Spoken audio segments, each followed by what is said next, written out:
Mes chers collègues, vous l'avez très bien compris, notre Assemblée générale est un rendez-vous important. L'Assemblée générale, de toute manière, c'est toujours un rendez-vous important dans la vie d'une association. Celle-ci est d'autant plus importante que, comme je vous l'ai dit, nous n'avons pas pu nous réunir l'année dernière à cause du confinement et de la pandémie. Excusez-moi. Ça y est. Face à cette douloureuse crise sanitaire, les maires du Var, avec volonté, efficacité, pragmatisme, sont restés debout, ont répondu présent au rendez-vous de la solidarité, ont répondu présent au niveau de la responsabilité. Oui, mes chers collègues, nous avons pu continuer à travailler. Nous l'avons fait ensemble, grâce aux visioconférences. Alors, nous le savons, nous, maires, on privilégie les relations humaines. Nous devons reconnaître que ce mode de communication a malgré tout été un outil précieux pendant cette période difficile. Mais nous le pensons, nous le savons, toutes les technologies du monde ne remplaceront jamais les rapports humains. Dans cette assemblée varoise, nous sommes tous des Méditerranéens, tous connus méditerranéens pour la chaleur, la ferveur, la teneur de nos échanges, parfois vifs. C'est la raison pour laquelle, je vous l'ai dit, mes chers collègues, je suis particulièrement heureux de vous retrouver aujourd'hui à Saint-Raphaël. Je ne prendrai pas de risque. L'une, cher Frédéric, des 153 belles communes de notre cher département le Var. Nous y avons été bien accueillis par son maire, notre ami Frédéric Masquelier, et toutes ses équipes. Dans le cadre de la présentation du rapport moral de notre association, je voudrais saluer le travail remarquable de notre petite équipe administrative. Evelyne Cassine, que vous connaissez bien sûr, Evelyne, répondant toujours présent, aidée de Laurence Contesti, de notre nouveau juriste Ludwig Audouin. Ils ont parfaitement organisé, vous voyez, cette petite équipe soudée, cette journée, mais surtout, tout au long de l'année, ils s'efforcent de donner le meilleur d'eux-mêmes au service des communes, avec professionnalisme et efficacité. Je voudrais, si vous le permettez, y associer mon premier vice-président, Bernard Chilini, qui est le maire de Figanières. Bernard, je ne l'ai pas découvert, mais j'ai appris à le connaître, c'est un homme de devoir, qui s'implique avec volonté à mes côtés. C'est un homme de loyauté et c'est un homme de fidélité. Je tiens ensuite à vous redire toute la fierté, et elle est sincère, mes chers collègues, que vous m'avez procuré à Vidoba en m'élisant le 23 juillet 2020 président de l'association des maires du Var. Alors oui, au cours de mon parcours politique, j'ai été amené à occuper la plupart des mandats et fonctions de notre République. J'ai eu l'honneur de servir dans plusieurs gouvernements, mais je puis vous dire, mes chers collègues, sincèrement, du fond du cœur, que la présidence et ma présidence à la tête de l'association des maires du Var comptera parmi les postes les plus honorifiques que j'aurai occupés.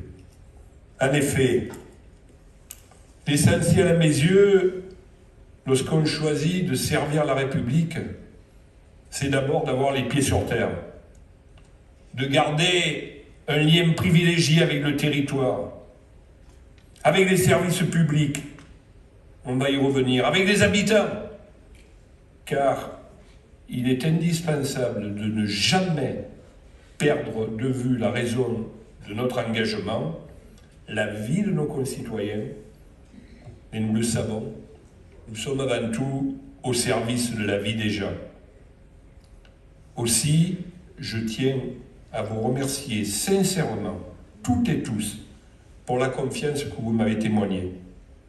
Depuis mon élection, je m'efforce, comme vous l'êtes, d'être digne de cette confiance et de cette responsabilité. Je m'efforce d'être toujours votre porte-parole, de fédérer nos énergies avec une seule ambition, faire gagner chacune de nos communes, faire gagner le Var, mes chers collègues. Notre Var, trop souvent, était considéré comme un département de passage entre les Alpes-Maritimes et les Bouches-du-Rhône. Or, notre département, le plus beau de France, a aujourd'hui toute son identité, sa spécificité, sa force. Disons-le toujours, nous sommes un département de plus d'1 million d'habitants. On est complexé par personne, du nord au sud, de l'est à l'ouest. Nous avons le vert émeraude du Verdon. Nous avons le bleu profond de notre Méditerranée. Et nous avons, bien sûr, encore une fois, aucun complexe avec aucun d'autre territoire. Je le redis, nous sommes le plus beau de France. Ils viennent tous chez nous, chers collègues. Dans le cadre de la présidence que vous m'avez confiée, donc je m'efforce de représenter chacune de nos 153 communes, toutes plus belles les unes que les autres, leurs spécificités, leurs atouts. Je parlais de la Martre, je parlais des Salles, mais je pourrais parler de toutes vos communes, toutes avec une spécificité particulière. Nous travaillons avec l'association auprès de toutes les instances, sans exclusive. Mes chers collègues, je vais vous dire, si nous ne nous ressemblons pas, c'est heureux qu'on ne se ressemble pas. Croyez-moi, c'est rassemblés que nous sommes forts. C'est rassemblés que nous sommes efficaces, et de cela, j'en suis persuadé depuis fort longtemps. Alors oui, je l'ai dit, nous le disons, nous n'aurons cesse de le dire, nos villes et nos villages ont chacun leur caractère, leur atout, leur histoire propre, et les maires ont chacun aussi leur caractère. Mais c'est uni que nous formons le plus beau département de France. Je sais à quel point nous sommes attachés à notre département, et si l'association des maires a un parti commun, nous sommes tous des Varois. Nous aimons chaque village, chaque ville, chaque colline, chaque rivière, chaque plage, chaque vignoble. Nous connaissons tous, monsieur le préfet, le goût de notre huile d'olive, le tanin de notre rosée, l'air de nos collines, l'Estérel ici, Frédéric, les morts un peu plus loin, le parfum de notre garrigue, la couleur de notre Méditerranée. Et vous êtes nombreux avec votre président, représentant le syndicat du littoral, et la force de nos vents, avec ce Mistral, qui est le vent de chez nous. Nous sommes fiers, mes chers collègues, de nos grandes entreprises, à la pointe du progrès. Nous sommes fiers de nos artisans, aux savoirs ancestraux. Nous sommes fiers de nos agriculteurs. Nous sommes fiers de nos pêcheurs. Nous sommes fiers de notre histoire. Nous sommes fiers de notre racine. J'ai été maire rural de mon village natal, Pignan, au Pied-des-Morts, pendant 18 ans. Je suis depuis 20 ans le maire de la capitale de notre département, Toulon. Toulon qui a qu'un devoir. C'est la ville qui va donner l'élan, l'exemple, plus que tout autre, à notre territoire varois. Aujourd'hui, mes chers collègues, sincèrement, je vous le rappelle, je souhaite tout simplement, avec beaucoup d'humilité, mettre mon expérience, qui n'est pas un détail, au service de notre collectif, au service de ce pacte des maires. Vous le savez bien, un pacte uni fait reculer les meilleurs pactes d'Europe. Si hier, notre région était représentée, mon cher François, sur le plan national par la grande métropole niçoise et sa ville-centre, Nice d'une part, par la grande métropole marseillaise et sa ville-centre, Marseille d'autre part, ben oui, il faut désormais compter avec la métropole toulonnaise, qui impose avec les 12 maires qui la composent, qui imposent avec elle l'ensemble du Var, du nord au sud, de l'est à l'ouest, sur ce magnifique, magnifique arc méditerranéen. Alors oui, nous avons accompagné, nous les maires, le développement de notre département, dans ses campagnes, comme dans les zones de développement urbain. Nous l'avons vu grandir, ce département, se transformer, se structurer, s'organiser. Nous l'aimons, ce département rayonnant. Mais nous l'avons vu également, mes chers collègues, souffrir, pleurer, brûler, être inondé. Nous avons appris de lui avec humilité l'entraide, la solidarité, l'écoute, le partage. Nous avons appris que c'est dans nos différences, dans notre unité, que nous puisons toute notre force. Nous avons appris, mes chers collègues, que c'est à 153 que nous sommes forts. Soyez le bienvenu, monsieur le préfet. C'est à 153 que nos voix doivent porter l'écho de nos territoires jusqu'à Paris. Et partout, partout où il faudra défendre le Var. Aussi, mes chers collègues, pour défendre les grands enjeux de demain en matière d'aménagement du territoire, aucune commune ne doit manquer. De la plus petite marque. Excusez-moi, je voulais passer incognito. Mais non. Allez, arrivez, monsieur le préfet.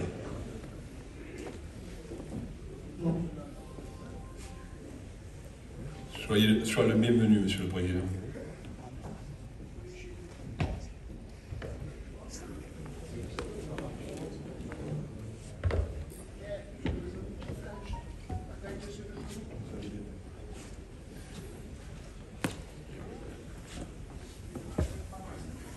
Monsieur le préfet et monsieur le président du département nous ont rejoints. Nous les saluons. Oui, mes chers collègues, je disais que pour défendre les grands enjeux de demain en matière d'aménagement du territoire, aucune commune ne doit manquer. De la plus petite, il y a son représentant, permettez-moi, avec beaucoup d'affection, à votre nom à tous, j'en suis persuadé, de saluer notre collègue, Suzanne Arnaud, qui est toujours maire de Ribou, qui est maire de Ribou depuis 1983. Suzanne est l'une des nôtres, et je me permets de dire à votre nom à tous, tout simplement que nous l'aimons. Il y a parmi nous de jeunes maires, d'autres en place depuis longtemps. Il y a des maires de communes rurales, il y a des maires de grands centres urbains. Mes chers collègues, il y a surtout des maires varois. Il n'y a pas de grands ou de petits maires. Car un maire est égal à un maire. Un maire, c'est la plus belle des choses, passer devant la démocratie de ses concitoyens. Il y a 153 maires qui ensemble se battent, je vous l'ai dit, pour un développement harmonieux, unitaire, équilibré du département, dans le respect de son histoire, de son identité, de son patrimoine naturel. Quel est le maire qui va galvauder le patrimoine naturel? On n'a pas besoin d'être dans un parti pour aimer ce qui fait notre ville ou notre village. Mais je vous l'ai dit aussi, on est confronté au problème. Chez le maire, il y a des atouts naturels, mais il faut développer, parce qu'il faut vivre, il faut de l'emploi. Il faut donner de la vie à nos concitoyens. Et c'est cet équilibre qui essaie toujours de rechercher un maire, quel qu'il soit, où qu'il soit. Et je vous assure, dans cet esprit-là, on est tous solidaires. C'est dans cet esprit que travaille notre association, à travers l'association du maire des Var, l'association des maires du Var. Oui, je le redis, un esprit collectif que nous défendons, parce que nous avons tous simplement un avenir commun. Du littoral au centre-Var, du Haut-Var, du Verdon, de la Méditerranée solidaire et déterminée, nous sommes ensemble le plus efficace au service de nos concitoyens. Vous savez, il y a un proverbe qui dit « Seul on va plus vite, mais ensemble on va plus loin ». Continuons d'aller plus loin ensemble. C'est ensemble que nous continuerons à mener notre département plus loin. Nous les maires, nous sommes par nature les acteurs du quotidien. Alors, je sais qu'avec les réseaux sociaux, Facebook et autres, non. Nous les maires, nous vivons dans le monde réel. Un maire, pour gérer sa commune, se doit d'être lucide, réaliste, concret, responsable, pragmatique. Si la crise des Gilets jaunes a mis en avant la déconnexion du pouvoir central avec la réalité du terrain, celle du Covid, mes chers collègues, a quant à elle démontré que l'échelon local est indispensable pour gérer une crise de cette ampleur. Et je crois que l'équipe que nous avons faite avec le pouvoir central, c'est-à-dire le préfet ou les sous-préfets, dans ce département, a été remarquable. Oui, je l'ai dit, face aux difficultés, les maires sont restés debout. Parfois chancelants, parce qu'il y en a beaucoup qui ont été touchés par ce terrible virus, sont restés debout malgré tout cela, et que leur action a été déterminante. Je ne vais pas revenir sur tout ce que journellement vous avez été tous dans l'obligation de mettre en place. On s'est offusqué pour avoir des masques. Si la plus grande majorité de notre population est vaccinée, c'est parce que les maires ont mis en place des logistiques. Nous avons toujours été présents debout, répondant à l'attente de l'intérêt général, à l'attente de la solidarité, à l'attente de la responsabilité. Grâce à notre pragmatisme, grâce surtout à notre connaissance du territoire, notre volonté, notre détermination, nous avons su, avec nos services publics, dans chacune de vos communes, ce service public essentiel, montré du doigt hier, répondre à l'urgence de la situation, mes chers collègues. Oui, nos services publics ont retrouvé tout leur sens. Avec cette crise, la démonstration a été faite que l'action publique doit être plus que jamais partagée. Alors oui, à l'heure des bilans, il faudra tirer les enseignements de cette expérience. Mais croyez-moi, celui qui ne remettra pas le maire et la commune au centre de la décision politique fera fausse route. Oui ? Qui connaît mieux sa commune, mes chers collègues, qu'un maire? Qui connaît mieux son territoire qu'un maire? C'est pas dans une autre administration, aussi puissante soit-elle, qui est composée de femmes et d'hommes admirables, qui est composée de gens de qualité. Croyez-moi, de par mon expérience, je peux vous en parler. C'est pas là qu'on apprend à lutter contre les incendies de forêt, contre les pénuries d'eau, contre la violence des événements climatiques qui nous touchent. Et je sais qu'il y a dans cette salle le maire de Pignan, violence climatique qu'il a subie, je vous assure. Je n'ai pas reconnu mon village, pris sous des tremblements d'eau extraordinaires, avec les 3 écoles qui sont parties en fumée à un mois de la rentrée. C'est ça le maire. Et qu'est-ce qu'on lui a demandé à Fernand? Vous faire en face, trouver des solutions, pour faire la rentrée. Voilà. Voilà ce qui nous attend, mes chers collègues. Voilà ce que nous vivons. Voilà ce que nous vivons, mais nous faisons face à tous ces problèmes, tout simplement parce qu'on est des maires. C'est notre expérience de la vie de tous les jours. Et c'est sur cette expérience que repose notre gestion. Alors oui, je crois que tous, d'en haut ou d'en bas, doivent apprendre à nous faire confiance. Mes chers collègues, je vais vous parler d'une expérience, puisque nous sommes quelques-uns quand même à avoir été parlementaires pendant de nombreuses années. La France, c'est un constat que nous faisons, on n'envoie la pire à personne, c'est un constat que nous faisons. La France est un pays de tradition centralisatrice. Oui, centralisatrice, c'est vrai. Alors, il y a eu l'acte 1, nous l'avons vécu, l'acte 2, l'acte 3 de la décentralisation. Ces actes ont donné de l'autonomie aux collectivités territoriales. Ils ont renforcé les intercommunalités. Mais malgré ces avancées indéniables depuis toujours, le pouvoir central, et je le dis, ce n'est pas une allusion politique à personne, chers collègues, depuis toujours,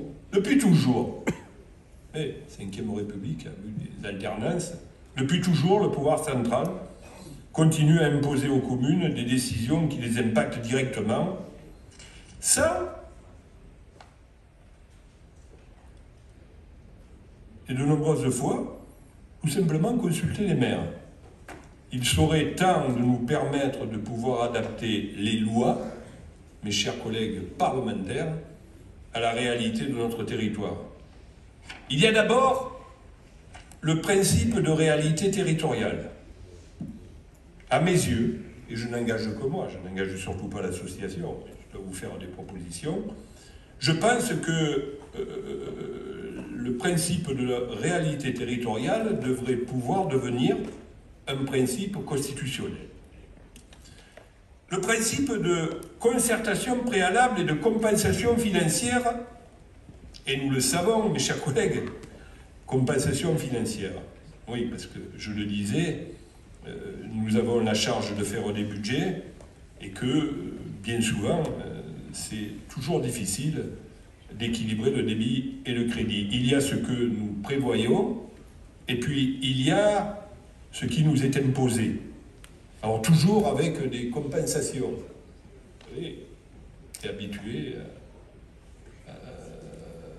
j'étais président du conseil départemental quand, vous voyez, c'est assez vieux, quand on devait compenser les départements sur les dépenses faites sur les collèges.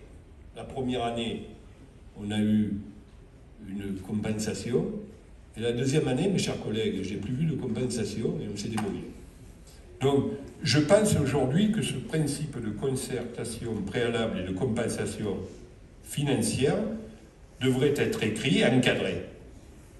Toute aggravation de la charge financière des collectivités imposée par l'État devrait obligatoirement pouvoir faire l'objet d'une concertation préalable.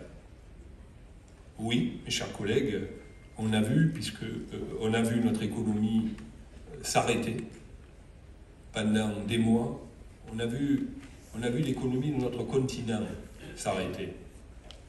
Ce qui restera dans l'histoire et dans les livres d'histoire. On se souviendra, mes chers collègues, on se souvient de l'histoire de notre pays, de l'avènement de notre République, on se souviendra de la pandémie de 2019 et de 2020 très longtemps.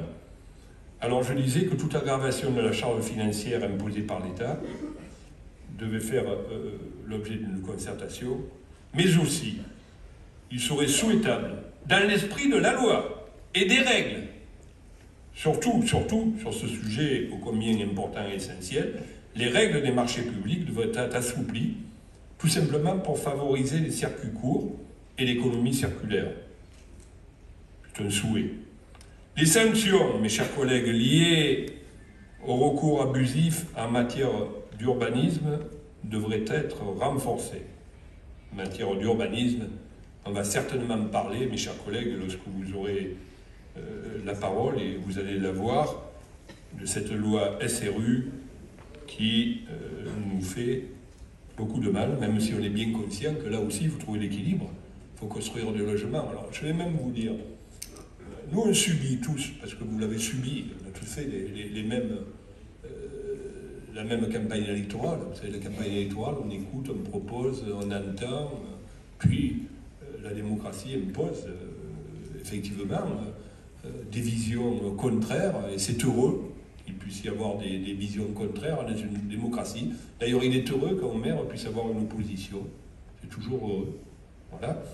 Mais croyez-moi, c'est sûr, le préfet va nous dire que la carence en logement social est difficile, mais quand on reçoit la pénalité SRU pour équilibrer le débit et le crédit, ça fait mal, croyez-moi, ça fait mal. Donc, la façon d'arbitrer les contradictions entre différents textes de loi devrait être précisée, ça aussi, car les maires sont de plus en plus souvent confrontés à des injonctions qui s'opposent. Je pense aux inondations, je pense aux zones inondables, je pense à tous ces problèmes-là. Oui, mes chers collègues, et ce sera ma conclusion, à l'heure où l'on parle de l'acte 4 de la décentralisation, avec le projet de loi différenciation, décentralisation, déconcentration, simplification, le projet de loi dit 3DS, nous devons plus que jamais être unis pour faire remonter nos voix à travers nos parlementaires, faire remonter notre expérience. C'est important et essentiel. Vous savez, vous voyez, aujourd'hui tout le monde parle des territoires. Hier, on en parlait moins. Aujourd'hui, tout le monde s'appuie sur les territoires, surtout les territoires. Mais mes chers collègues, les territoires, c'est vous, c'est nous. Alors, n'hésitons pas à faire entendre notre voix. Elle est importante, elle est essentielle. Il n'y en a pas un qui pourra se passer de cette voix-là, croyez-moi. Je vous le dis, elle est la voix du bon sens. Elle est la voix de la France. Elle est la voix de la France unie territorialement, croyez-moi. Donc, n'hésitons pas de dire ce que nous avons à dire dans une période qui s'annonce bien particulière, où on aura l'occasion de le dire. Mes chers collègues, c'est ensemble que nous arriverons à remettre le maire au centre de la démocratie, afin que les lois soient votées par le Parlement qui sera élu. C'est la plus belle des choses, encore, la démocratie, je le dis. Quel qu'il soit ce Parlement, il faudra que ce Parlement prenne en compte les spécificités territoriales. C'est important, mes chers collègues. C'est important d'avoir les pieds par terre et d'avoir les pieds sur terre. C'est dans cet esprit collectif, avec une réelle détermination, que nous souhaitons nous inscrire dans les discussions qui s'annoncent. Et si un partage de la prise de décision entre l'État central et les collectivités décentralisées peut paraître de prime abord contradictoire, la crise du Covid a prouvé qu'au contraire, c'était le mode de fonctionnement le mieux adapté pour garantir le principe d'égalité. Égalité, c'est important le mot égalité. Égalité, fraternité, dans notre République. En effet, j'ai eu l'occasion d'en débattre à Nice il y a quelques semaines. À l'analyse, la République régalienne et la République territoriale, la République régalienne, elle existe, heureusement, c'est la France, mes chers collègues. La République territoriale, c'est nous. Cet équilibre est bien la forme vers laquelle il faut tendre. Il faudra tendre dorénavant, demain, pour avancer, mes chers collègues, et pour passer les épreuves comme celles que nous venons de passer. Moi, j'en suis persuadé. Elles ne sont pas incompatibles. Ces nouveaux et ces niveaux de décision sont complémentaires, et ces niveaux de décision se nourrissent l'un de l'autre. Une collaboration soutenue entre eux, comme nous l'avons fait durant la crise, avec l'État, avec les préfets, qui ont répondu présent, également, debout, comme nous l'avons été, est indispensable. Croyez-moi, pour assurer la stabilité, l'efficacité de nos institutions. Et mes chers collègues, nos institutions, c'est ce que nous avons d'essentiel. Mes chers collègues, nos institutions, c'est la République, quelle qu'elle soit. La couleur de la République, c'est le citoyen qui la donne.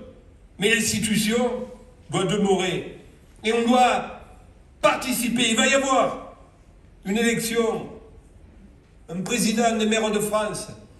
Elle doit parfaitement participer à la stabilité et à l'efficacité de nos institutions. L'association ne doit pas être un centre d'enregistrement, doit être également un centre de parole, comme l'est le Parlement. Finalement, l'association des maires de France, c'est notre Parlement, mes chers collègues. Voilà ce que je souhaite demain et l'évolution que je souhaite que nous prenions tous ensemble, l'ensemble des maires de France. Oui, je l'ai dit et je le redis, l'enseignement majeur de cette crise, c'est que la cohésion, la solidarité sont les meilleures garantes de l'efficacité de l'action publique. Et l'action publique, je le redis, mes chers collègues, c'est ce qui motive notre engagement. Si nous nous sommes présentés, si nous avons mis notre tête sur un mur, si nous nous sommes présentés au choix de nos concitoyens, c'est parce que nous aimons l'action publique. Quel est le maire qui, le matin, lorsqu'il se lève face aux problèmes qu'il attend, n'aime pas ce qu'il fait, mes chers collègues, n'aime pas sa commune. Nous l'aimons, tous et toutes, avec nos différences. Alors ensemble, soyons porteurs d'un nouveau pacte républicain. Un pacte qui sache mieux concilier la dimension régalienne et la dimension territoriale de notre République. Tout simplement, mes chers collègues, parce qu'on n'a pas le monopole de l'amour, mais cette République, on l'aime et on l'aime tant. Voilà, mes chers collègues, je le pense, demain, la France, notre pays, un magnifique pays, aura plus que jamais besoin des maires pour relever les défis de l'avenir. Et les maires du Var, libres, déterminés, y ont toute leur place, dans un esprit collectif, avec un seul intérêt, la République, une seule priorité, la relation humaine, la relation humaine avec nos concitoyens. Oui, mes chers collègues, nouveaux, anciens, continuons à travailler dans ce sens. Et pour travailler, mes chers collègues, je le sais, je vous connais, pour beaucoup, et je le dis à ceux qui arrivent, oui, mes chers collègues, je vous fais pour travailler entièrement confiance. Et vous pourrez compter toujours sur mon engagement. Alors oui, mes chers collègues, vive le Var, vive la France, cette France des territoires que nous aimons et que nous servons. Merci.